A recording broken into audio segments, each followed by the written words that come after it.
Á sjó. Það má með sanni segja að strákarnir á línubátnum Sandfelli séu miklar aflaklær því að báturinn hefur ítrekað verið aflahæstur yfir landið í sínum stærðarflokki, iðulega með yfir 200 tonn á mánuði. Sandfell SU75 er smíðaður árið 2014 og hefur verið í eigu Loðnuvinnslunnar á Fáskrúðsfirði í 1,5 ár. Báturinn veiðir bolfisk sem fyrst og fremst er unnin í frystihúsi Loðnuvinnslunnar. 8 menn er í áhöfninni sem skiptist í 2 vaktir. Það er bara mjög gott fiskir núna í sumar sko og góð tíð bara, já. Eru þið að fara á einhverjum staði sem aðrir veit ekki um? Nei, ég held ekki. Þetta er bara góð og samstillt áhöfn og góð beita og góð útgerð og þetta bara spilar allt saman. En hvernig er hefðbundinn dagur á sjó? Hefðbundinn dagur þá bara byrjum við að fara út og stíma og ef við erum að fara langt þá förum við snemma og þá erum við lengi leikur á útstíminu og svo leggjum við línuna og ef það er mjög langt í land þá bara leggjum við og byrjum strax að draga. Þannig að við erum komin alltaf skikkulegum tíma í land en ef við fyrir styttra þá leggjum við línuna yfirleitt og kríum okkur aðeins 2-3 tíma áður við byrjum að draga. Þannig að maður bara spila þetta svona eftir hvað maður hefur mikið tíma yfir daginn.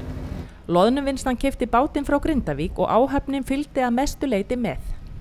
Stakkavík og Grindavík átti bátinn og Loðnuvinnslan keypti hann og við fylgdum bara með. Hvernig er það að koma austur á land og veiða? Mjög fínt. Þetta er bara mjög gott. Við erum 2 vikur út á sjó og svo erum við 2 vikur heima. Þannig að maður fær góða pásu inn á milli. Svo er þetta törn með að maður er borð. Ari er bæði kokkur og stýrimaður borð. Ég byrjaði á sjó þegar ég var 14 að vera 15 ára. Fór ég með ömmu minn í sveit og ætlaði að vera hjálpa henni og þá kom móðurbróðir minn og sagði þetta gengi ekkert upp að fullorðinn drengurinn væri að dúlla sér í sveitinni. Þegar hann kom næsta þá dró hann mig með á Bíldudal og ég fór á sjó þar. Og ég var þar 4 næstu sumur á sjó. Menn tala að áhöfnin skiptir máli og hvernig er áhöfnin og hvað bara kannski er góð áhöfn? Það er fyrsta lagi að menn lindir saman og það er allavega svoleiðis hér og okkur lindir ágætlega saman. Við erum saman hérna í hálfa mánuð og það bara er að virka fínt.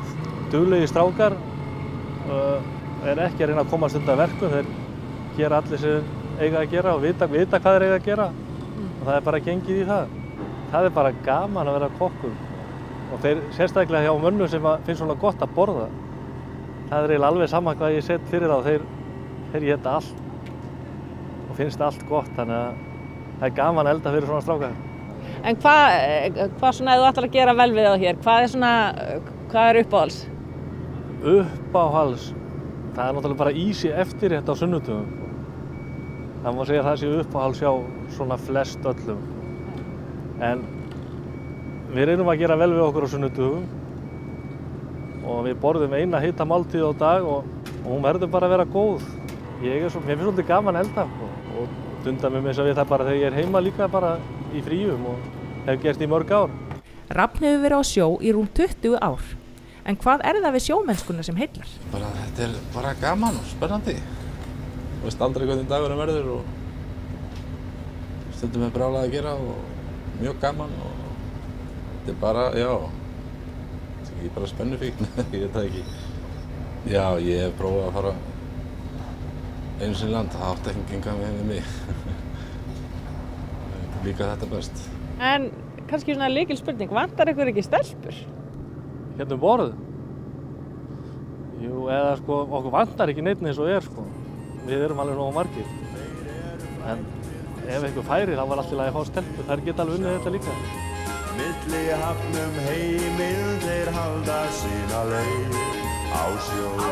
Þeir sækja enn á siglum höfum breið. Á sjó. Þeir sækja enn á siglum höfum breið. Á sjó. Á sjó.